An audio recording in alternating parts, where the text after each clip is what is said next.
Ya, assalamualaikum warahmatullahi wabarakatuh. Kembali lagi ke latihan IELTS online bareng Uda Fikri. Kali ini kita akan melakukan mock test lagi untuk skill listening. Oke, bismillah kita coba.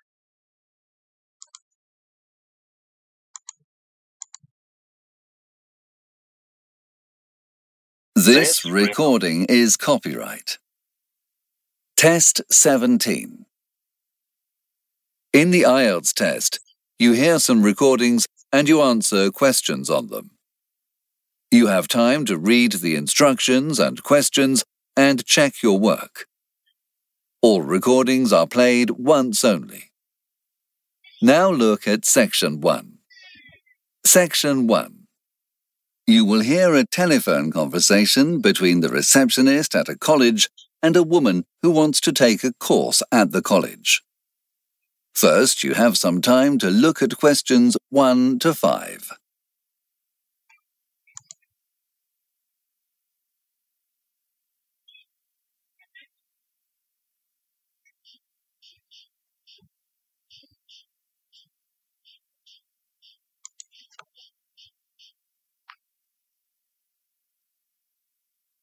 Now we begin.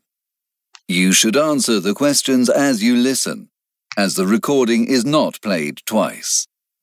Listen carefully to the conversation and answer questions 1 to 5.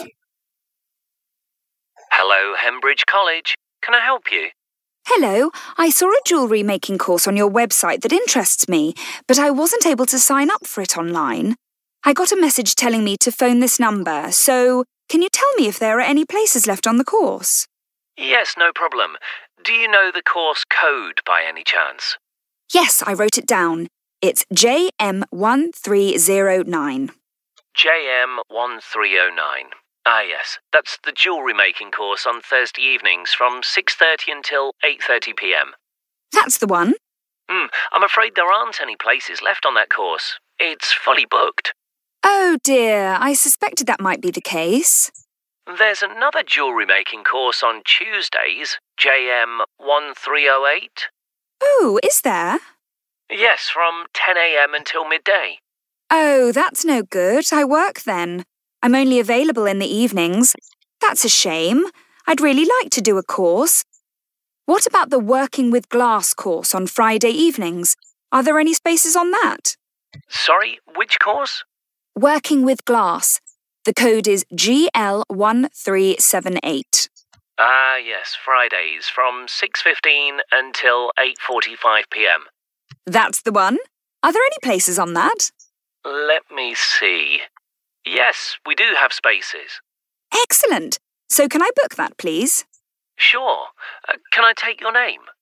Yes, it's Mrs.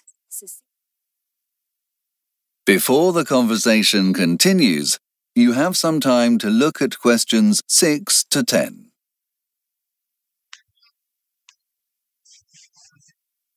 Ini saya sengaja coba pakai huruf kecil semua, teman-teman. Kalau yang aslinya kan ini JM-nya besar gitu ya. Ya kalau kecil gimana? Kira-kira benar besar. Now listen carefully and answer questions 6 to 10. So I've entered your details. Will you be coming to your classes by car? Yes, where would be the best place to park? Well, car parks C and D are both located next to the teaching buildings, but car park C is slightly closer to where you will be. OK, thanks.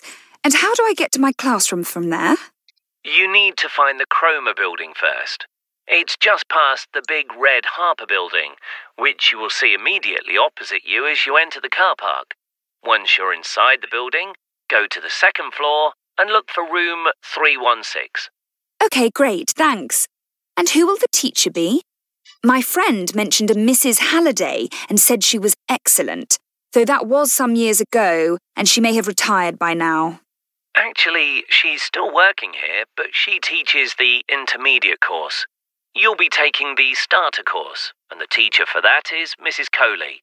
She has written a book about glassmaking, so there's nobody better suited to introducing the subject. Oh, good. It sounds like I've chosen the right course.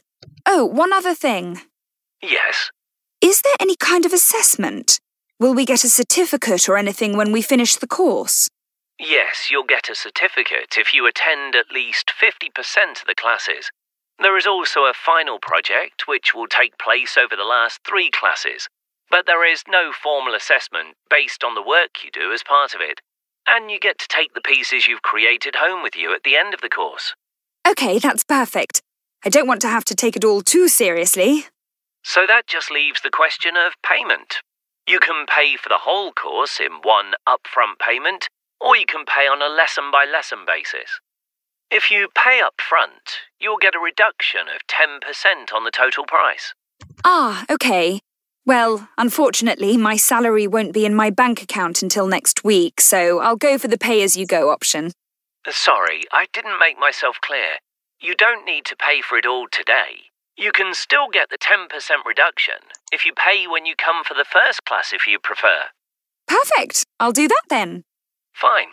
I've made a note of that. That is the end of section 1. You will now have half a minute to check your answers.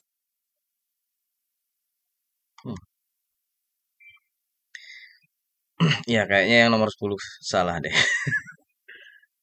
Terus yang tadi yang nomor 8 starter course. Certificate ada S apa enggak ya? Oke, nggak apa-apa lah. Nggak kelewatan. Okay, next, part 2. Now turn to section 2. Section 2. You will hear a tour guide giving an introductory talk to some visitors to a theme park. First, you have some time to look at questions 11 to 14. Ini ya. Memberikan tanda atau menyebutkan lokasi yang ada di dalam map. Ya, agak perlu mikir juga ini. Oke, nggak apa, kita kira-kira aja ya. Yang itu kira-kira. Now listen carefully and answer questions 11 to 14. Good afternoon, ladies, gentlemen, and children, and welcome to Prehistoric Park. Before you explore the place for yourselves, I'll let you know a little about what we have here and where you can find it. If you open your maps, you'll see we are currently at the ticket office. Once we get into the park, it's just a short walk over the bridge to the visitor centre. Here you can find more detailed information about the park and, of course, learn about dinosaurs and the world in which they lived. Connected to the visitor centre is the Fossil Museum, where you can observe several fossils and bones, including those brought from the famous local dig.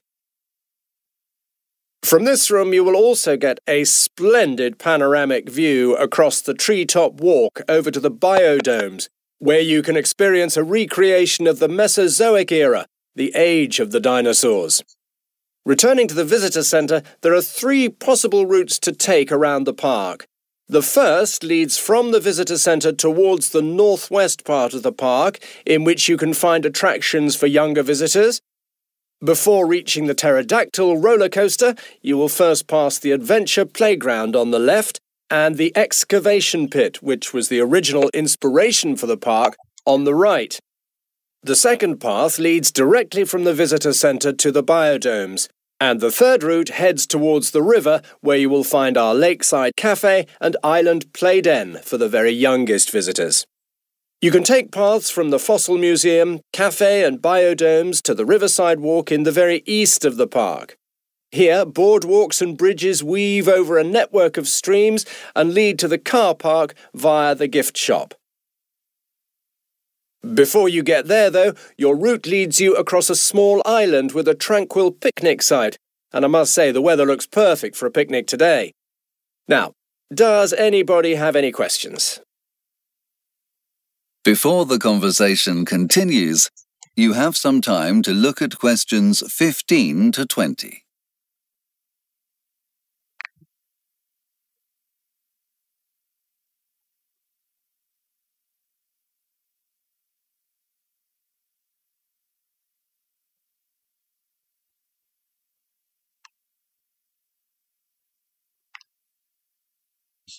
Now listen carefully and answer questions 15 to 20. Now, I'll just mention a few points that visitors often ask about. Let's start with ticket prices. Tickets cover entry to all attractions in the park, including the rides, museum and biodome. Adults must pay £10 for entry and tickets for children cost £5 each, although admission is free for those under 6. Finally, there is a concession ticket for students and those over 65, which costs the same as a child's ticket. If you're interested in making several trips to the park, we also offer a season pass for adult students and families. You must have proof of identity and a passport photo with you for this, though. Payments in the ticket office can be by cash or credit card, but it's very important that you make sure you have cash before you go to the cafe, as they do not yet have a magnetic card reader. You'll be happy to know that there's a cash machine you can use on the left as you enter the visitor centre. Now, as your kids no doubt already know, there is plenty here to keep them entertained. The pterodactyl is our most popular attraction with children, a roller coaster that is certain to get the adrenaline pumping. Bear in mind, though, that there is a 120-centimetre height requirement for this ride. In the same area of the park, there's also a crazy golf course with 9 dinosaur-themed holes. You could win a dinosaur toy if you get a good score. Our ghost train, the Cretaceous Caverns, is also very popular, especially if you like a scare. It was closed for development until yesterday and is now even more petrifying. The Treetop Walk is a good choice for kids who like climbing, running and jumping and gives excellent views of the park. For younger visitors, I would recommend the Island Playden next to the cafe, which has a ball pit and excellent supervision from our staff. And if you would like some family time, why not finish off by visiting the Riverside Walks picnic area? OK, any questions? No? Well, then I hope you enjoy your visit. That is the end of section 2. You will now have half a minute to check your answers.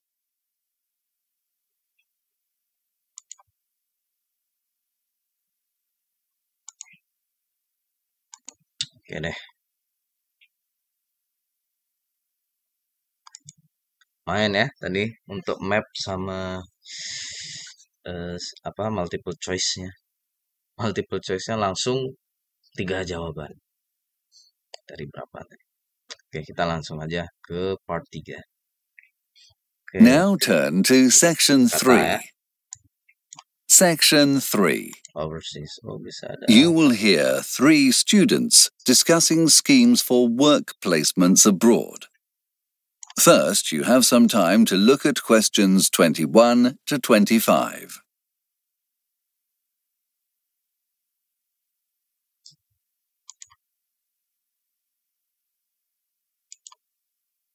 A student,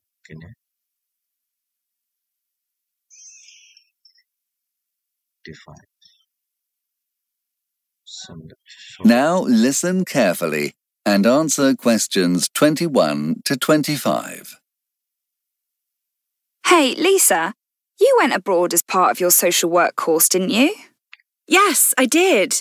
I spent a year in South Africa the year before I graduated. It was a great experience. I'd like to do something similar. I've always wanted to spend some time overseas and do something useful while I'm there, not just be a tourist. It can be hard to find good placements, though, and often you have to pay a lot of money for the opportunity. It's not fair when education is already so expensive, and you're working, after all. Did you have to pay for your work experience, Lisa? No, I was lucky.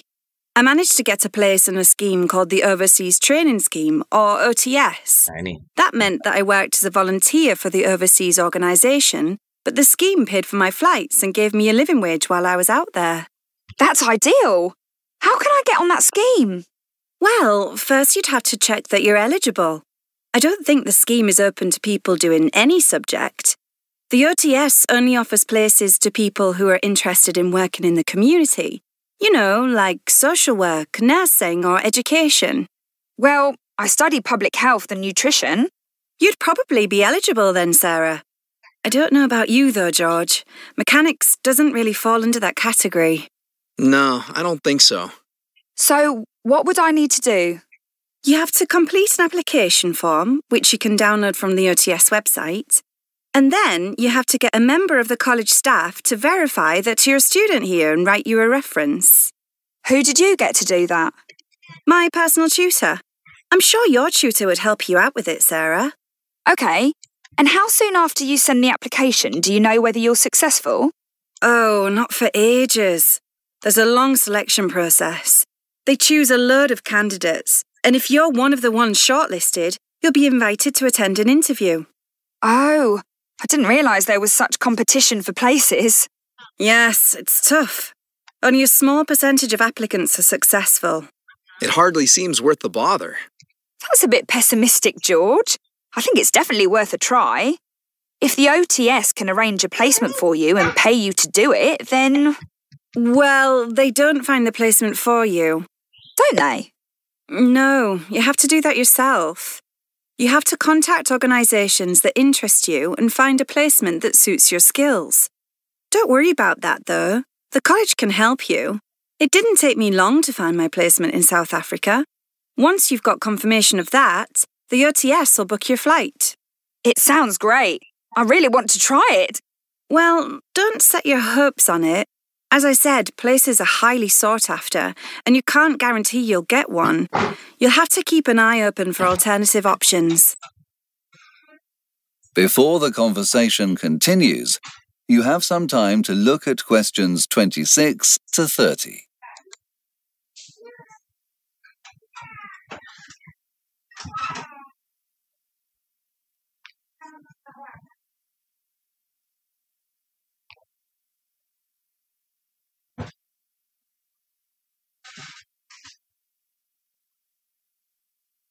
Now listen carefully and answer questions 26 to 30. What about you, George? Have you got any ideas about where you can get a work placement? Well, there's the exploration scheme. Oh, yes, I heard about that. I've never heard of it. I don't think you'd be eligible for it, Sarah. It's designed for people who work in industry or construction. That sounds right up your street, George. Well, I've been looking into it, and it looks okay at first glance. But I have some reservations. The application process is simple, and there are loads of options to choose from. But... Oh, so there's no competition for places at all? I think it's first come, first served. The earlier you apply, the more likely you are to get on the program you like. It's not like the OTS. You're pretty much guaranteed a placement. So, what's the problem then? Well, all the placements are in Europe. I really want to go to the USA or Canada. Even so, there are some great places in Europe. Yeah, but I'm hopeless at languages. All the more reason why you should go. It's important to learn other languages. Where did the overseas training scheme allow you to travel, Lisa? Anywhere in the world. That's lucky. The programs on the exploration scheme aren't all work programs, are they, George? Some of them involve work and study. Yes, but I'm not interested in those placements. I'm not surprised. Studying in another language, now that would be hard. I think the study courses are all in English, actually, so that's not the reason I'm not interested. I just want a break from studying. I'm sick of all the tests and assignments. I feel as if I've been doing them all my life. Well, the work placements sound ideal then. I suppose so, but the real problem is money. Aren't the work placements paid? A few are, but most aren't. And you definitely don't get things like accommodation and flights paid for like you do on the OTS scheme. I think you should still try for it though, George. It'd be a great experience for you, and it'll probably help you to get a job in the future. You're bound to be able to get a loan from the bank to cover those costs. Maybe, but I'm still going to keep an eye out for other options. That is the end of section 3. You will now have half a minute to check your answers. Kehilangan tadi. Ya, pembicaraan mana yang membahas pertanyaan ini gitu ya. Salah. Oke, lanjut part 4.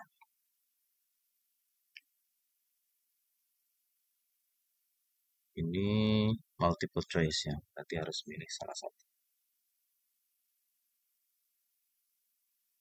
Now turn to Section 4. Section 4. You will hear the start of a lecture about architecture. First, you have some time to look at questions 31 to 35. Nanti ada map lagi. Harus diketik guys. This feature. Oh langsung ABCD aja. Now listen carefully and answer questions 31 to 35.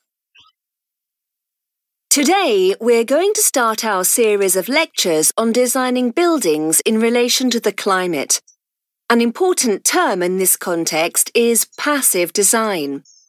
Passive design refers to the way buildings are designed to ensure thermal comfort for occupants within the building, with minimal use of heating or cooling equipment. It's said that about 40% of household energy use goes into heating or cooling the air in order to maintain a comfortable temperature. Obviously, with increasing energy insecurity, there is more and more pressure to reduce this figure.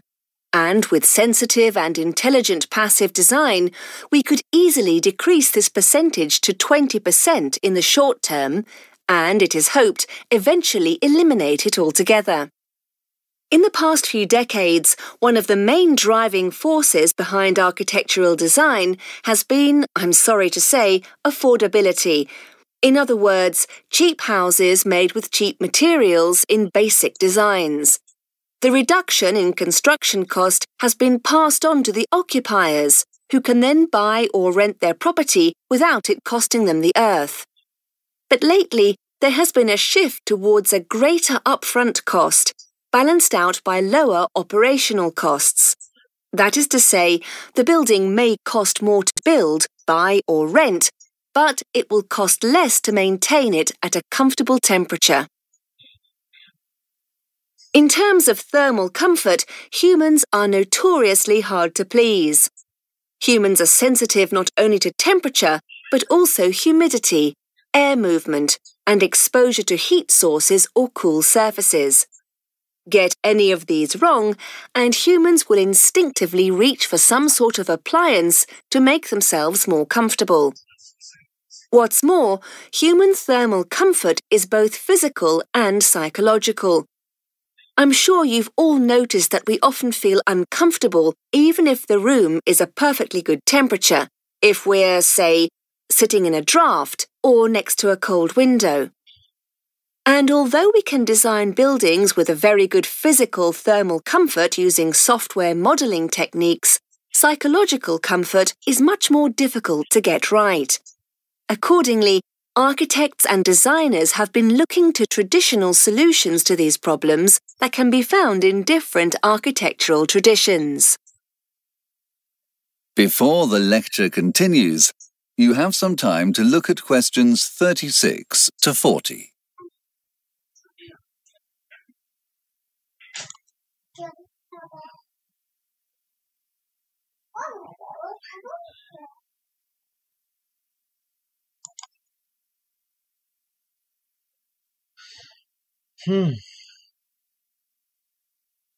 Now listen carefully and answer questions 36 to 40. Now I've given you this brief introduction into passive design, I want to look specifically at designing for a hot, arid climate, such as that found in the Middle East. Now, designing for climate is not a new thing. Take a look at this slide, for example. Here, in this picture, you can see a domed building, typical of mosques and also many domestic buildings in such climates. Domes are particularly effective because they expose a larger surface area to the sky than a flat roof.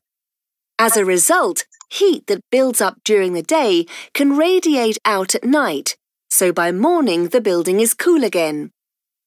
Also, during the day, a smaller area is exposed to the sun when it's directly overhead, thus minimizing heat absorption at the hottest part of the day. Another feature of Islamic buildings is the louvered door, these beautiful, ornate, lace-like screens that you can see here. These not only reduce glare from the sun, but they also allow ventilation by enabling breezes to waft through walls. Added to this is the courtyard, another feature which helps to provide a cool environment. Courtyards remain cool because hot air warmed by the sun rises and is replaced by cooler air from the ground.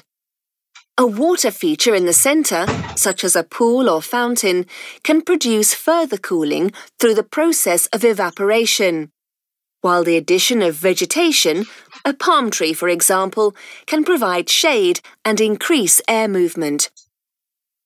This cool air that builds up in the courtyard then gets drawn into the home via the louvered doors and windows that I've just mentioned. And this helps to keep the rooms cool and well ventilated.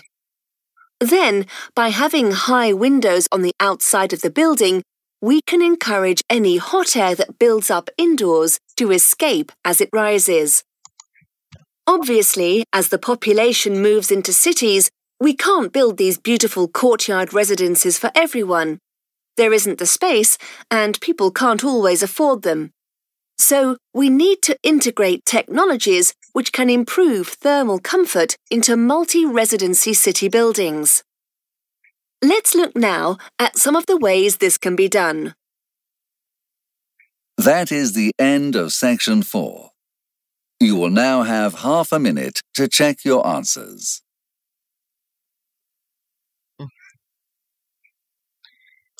Udahlah. Coba kita lihat. Brian. Aduh, ini salah. Oke, coba kita mulai dari part 1 dulu. Part 1 benar semua, alhamdulillah. Mama, benar semuanya. Start. Iya, ada yang salah tadi kayaknya. Teaching buildings. Aduh, betul. Hampir aja salah tadi. Teaching building. GL-nya betul. Tuesday. Tadi kan hampir ini. Yang Tuesday itu hampir lupa tadi, kelewatan. Tapi keinget dikit. Oh, Tuesday gitu kan. Nah, jamnya betul. Jamnya harus pakai titik 2 ya. Kalau nggak salah kayaknya. Ya, kalau jam itu harus pakai titik 2 ya di tengahnya. JM. Jadi huruf kecil pun nggak masalah teman-teman. Nggak usah pakai huruf besar. Terus teaching building betul. Nomor room juga betul. Starter course. Waduh, tadi hampir kelewatan yang starter course itu ya. Alhamdulillah betul ya. Certificate nggak perlu S. Ini yang salah, ini aku kelewatan. Apa tadi? Oh, upfront payment. Harus ada paymentnya. Itu tadi yang kelewatan. Apa gitu ya. Padahal ada kata-katanya di sini, payment di sini. Oke, jadi kalau upfront saja itu nggak bisa karena itu adjective. Jadi harus ada noun-nya. Noun-nya itu adalah payment. Ya deh, nggak apa, ini salah.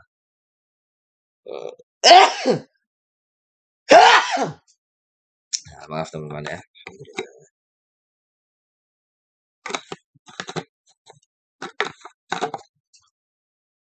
Coba sebentar, ini masih jalan nggak? Oke, masih jalan. Lanjut ke part 2. Alhamdulillah part 1 cuma 1 yang salah. Kemarin di latihan kemarin agak banyak. Ya ini nggak terlalu. Nah, ini yang map ya. Ternyata salah 4 guys. Oh, yang map salah 2. Ya Allah. Yang D betul karena tadi gampang sekali ya. Setelah visitor center that is connected with this building is the fossil museum. Betul. Terus setelah itu ke north side of visitor center, yang A itu apa tadi lupa, yang B itu adalah excavation pit gitu. Terus yang cafe tadi agak loose ya. Agak lost. Yang betul adalah F. Oh.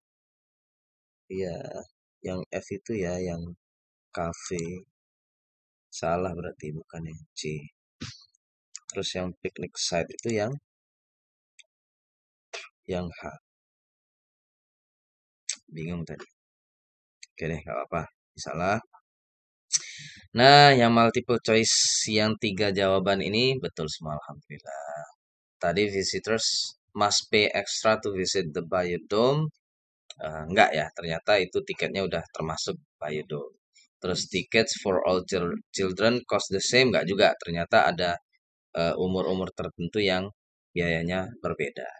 Terus yang ini, there are reductions for visitors who are currently studying. Maksudnya untuk students. Jadi yang ada students itu apa yang statusnya students itu ada discount ya kan. Terus visitors will need to bring additional documents if they want to buy a season pass. Oh ini ada keterangannya. Betul ya. Jadi untuk bisa mendapatkan season pass, you must have proof of identity ya kan. Terus apa lagi? Yang payment in the ticket office can only be made in cash itu salah. Kenapa? Karena kita tidak hanya bisa membayar dengan cash aja, tapi bisa dengan credit card, ya kan? Terus visitors can withdraw cash while they are in the park. Nah ini yang saya tadi agak bingung tadi ya. Withdraw itu akan artinya bisa ngambil uang ya, bisa narik uang tunai di keterangannya sih di park itu gitu kan.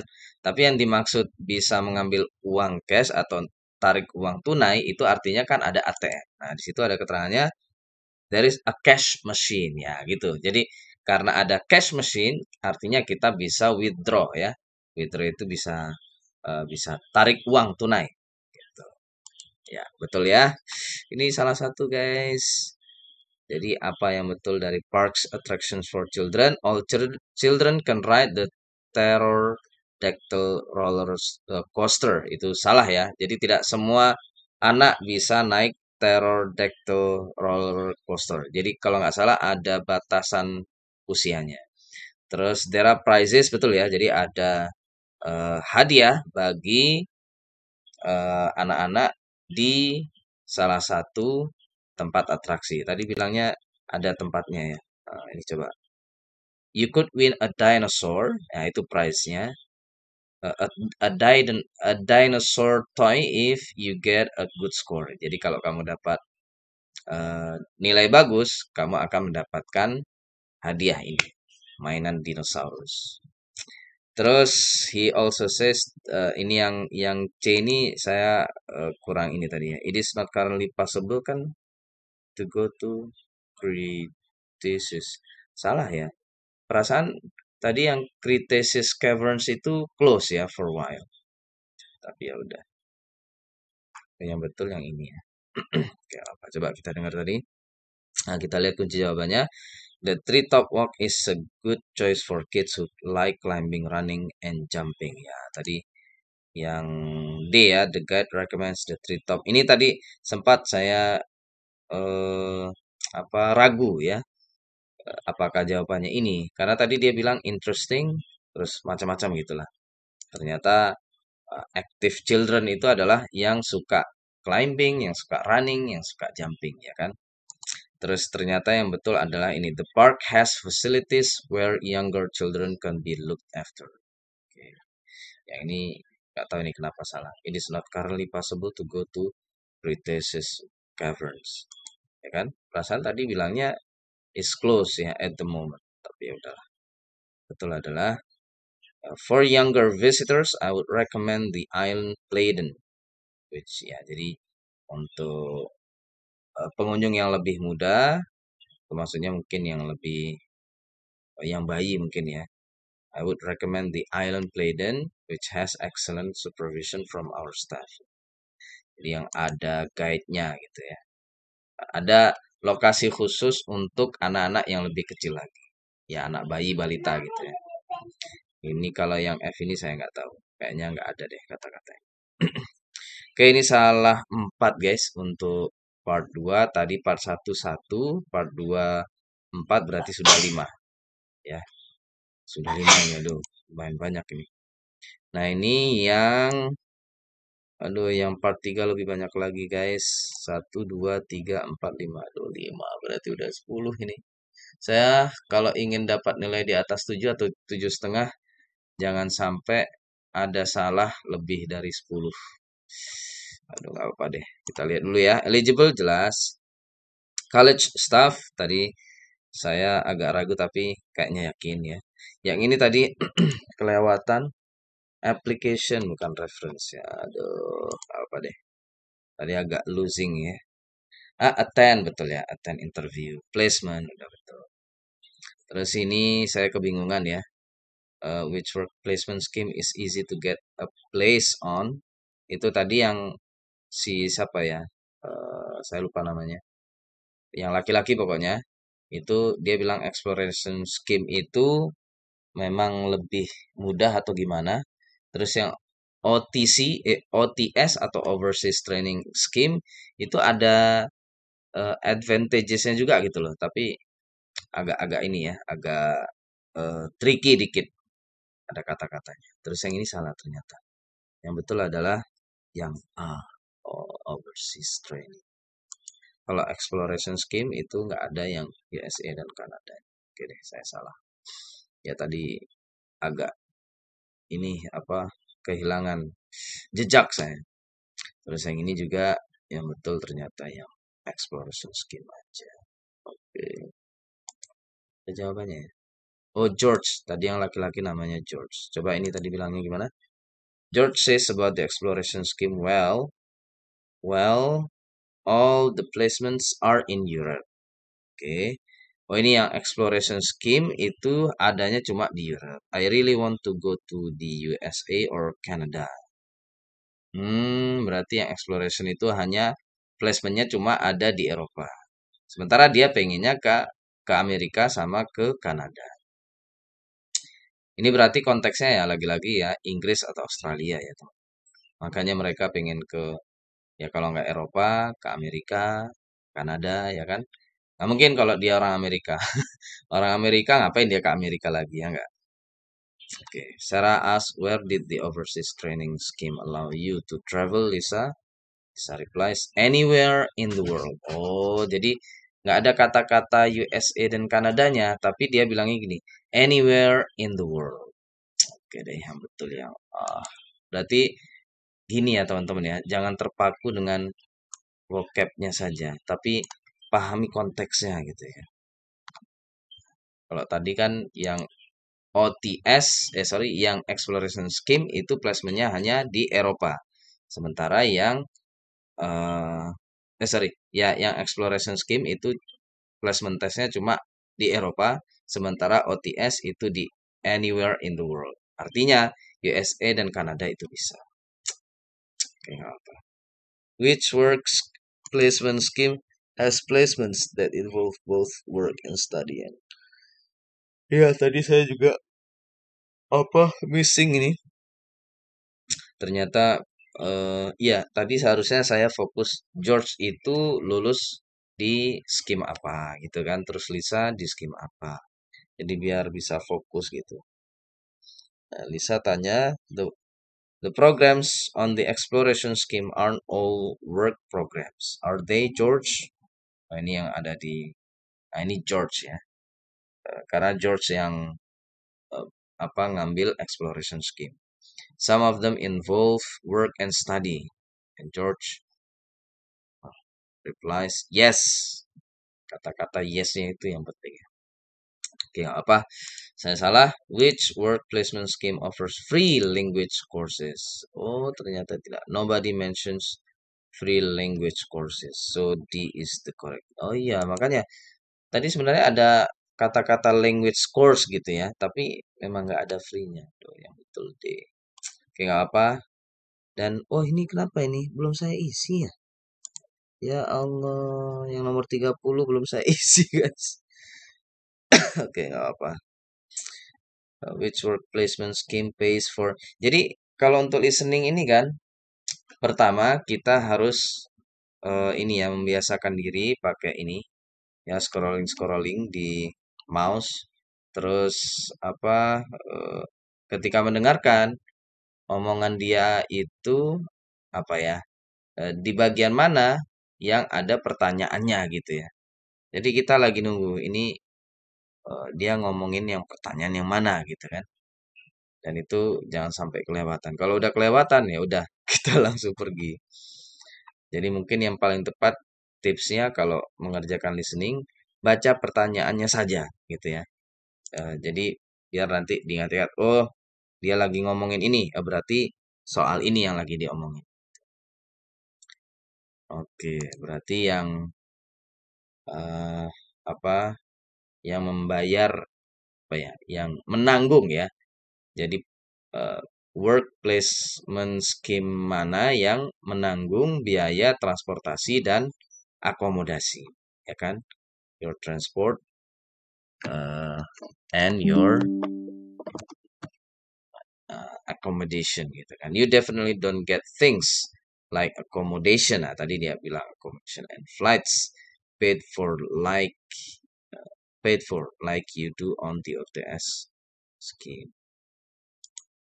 Oke deh, saya salah banyak.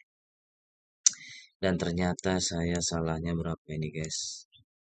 Tadi udah 10 tambah ini 1 2 3 4 5. Ya Allah, salah. Berarti total aku betulnya cuma 26,5 dong. Nanti kita lihat ya. Terus yang ini sebenarnya aku agak nggak yakin, tapi ya ini ya, yang paling betul adalah apa ya, building yang didesain untuk mengurangi kebutuhan energi untuk kehangatan dan apa cooling ya. Cooling itu apa? Dan kedinginan. Kedinginan kurang pas ya artinya. Kesejukan mungkin ya. Terus yang ini salah. Tadi saya lost tadi. Yang mana apa ya, di bagian mana dialognya membahas tentang pertanyaan mana gitu ya. Dan ini salah. Buildings that is sebenarnya ini mungkin bisa pakai logika ya ketika mengerjakan. Tadi kita kalau masih ada waktu untuk ngecek, mending dibaca terus kita pakai logika tadi ya. Be less secure. Bangunan yang menggunakan desain pasif, fitur-fitur desain pasif akan ini kan apa ya, omongan orang ini pasti yang positif ya. Jadi kalau menggunakan passive building itu artinya bagus. Nah, sementara jawaban yang A itu less secure, jadi kurang apa cocok ya kan? Ya, coba deh bilang. It said that about 40% of household energy use goes into heating or cooling the air in order to maintain comfortable temperature. Obviously, with increasing energy insecurity, there is more and more pressure to reduce this figure. And with sensitive and intelligent passive design, we could easily decrease this percentage to 20% in the short term. And it is hoped eventually eliminate it altogether. So see. Jadi passive design itu sebenarnya reduce a building's running cost by 40%. Jadi artinya lebih hemat gitu ya, lebih hemat daripada buildingnya. Yang ini juga saya sudah lulus. The lecturer believes that in the future there will be more demand for more expensive housing which has low energy bills. Lately there has been a shift towards upfront cost balanced out by lower operational costs. That is to say, building may cost more to build, buy, or rent, but it will cost less to maintain it at a comfortable temperature. Oke, ini sebenarnya yang ini yang multiple choice ini saya ngawur sebenarnya, tapi nggak apa. Ya, jadi jawaban yang betul adalah more expensive housing which has low energy bills. Biaya harga rumahnya mahal tapi tagihan energinya rendah. Itu yang betul. Oke, yang 34 meskipun tadi saya dengar ada kata-kata window-nya gitu ya. Jadi saya pilih B. Yang ini saya lost udah. Jadi yang betul adalah yang E ya. Only effective at producing physically comfortable buildings. Physically ya. Tadi bilangnya gimana? Although we can design buildings with very good physical thermal comfort using software modeling techniques, psychological comfort is much more difficult to get right. Jadi yang paling memungkinkan itu adalah physically comfortable buildings. Oke, nggak apa. Yang ini coba. Tadi saya agak ragu ya. Oh, yang C salah. Enables the release of heat at night. Mentions that domes are particularly effective because they expose a larger surface area to it. Ini kayaknya bisa kita ini lagi ya. Kita logikakan lagi kalau ada waktu ya. Tadi kan saya udah kesel banget, udahlah gitu. Tapi kalau masih ada waktu, coba dipikir-pikir lagi ya jawaban kita. Ini contoh, saya jawab C itu kurang pas ya. C itu yang mana ya? C itu harusnya rooftop mungkin ya. Roofnya ya. Atau yang mana? Bingung ini antara C sama G. Ini kalau G ini kan berarti ininya ya, shades-nya. Atau apa ini namanya? Kalau pohon itu ya bayang-bayang pohon ya, jadi kita bisa berteduh ketika panas. Nah, gitu. Apakah ini maksudnya yang shades gitu ya, sementara yang C itu pohonnya. Nggak tahu juga. Coba kita lihat, yang bisa merilis panas ketika malam hari itu adalah E seharusnya ya. Aduh, tadi particularly effective because they expose a larger surface area to the sky than a flat roof. As a result, heat that builds up during the day can radiate out at night. Radiate out at night. Oke, ini salah. Yang ini saya yakin yang D ya, yang pintu itu. Nah, karena tadi bilangnya another feature of Islamic buildings is the lower door gitu ya. Terus allow ventilation gitu. Terus yang provides cooling through evaporation itu yang E. Yang E itu apa ya? Water feature. Oh, itu maksudnya kolam. Increases the movement of air. Ini salah yang E. Yang betul adalah C. Apa ini? Can provide shade and increase air movement. Oh, maksudnya pohon itu tadi ya. Oh, ini harusnya C. Terus yang tadi allows hot air to escape from the building itu windows. Oke deh, itu saja teman-teman. Terima kasih. Kita lihat nilainya. I have finished. Berarti adanya di results. Ya nggak sih? Coba kita lihat results-nya.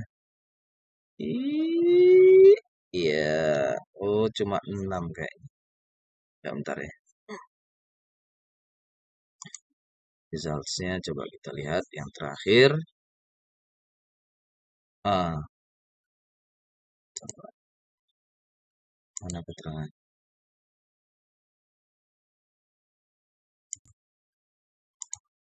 Yang mana ini?